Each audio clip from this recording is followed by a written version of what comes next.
Okay, so as you can see, I have gone around the entire interior seam, sealed it up around the bottoms, around the sides. I went all the way up to the top because I will pour probably close to the top. If I was only pouring like a sort of a short block, I would maybe not need to clay up all the way to the edges, to the top.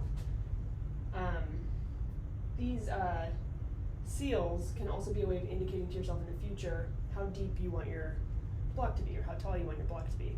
Once you start pouring the plaster, it can be difficult to tell how tall exactly your block will be. So if you knew I, for example, only wanted to go to here, I might have built my seam just an inch above there, so I knew to stop an inch below the seam. I clayed up every area that could spring a leak. This is not a gap that can spring a leak. The boards come apart right here. This is just a block screwed to the outside of this board, so this is not really a seam that plaster can make it through. However, it could make it through this channel. I hope that makes sense. I see people clay up everything and just the seams. So down here I've also used a much thicker ball of clay. That's because it's serving two functions. One is to seal and protect against leaks.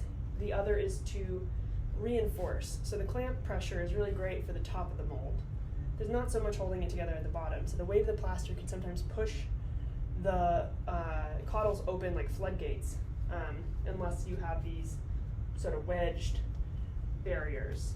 I'm going to keep the clay close at hand because if I spring a leak during the process, I can use that clay that's close by to plug that leak as fast as I can. Plaster sets up really fast, so if I get a small leak, very likely the plaster will stop flowing in a matter of moments. So now I've got my little paintbrush and my mold release.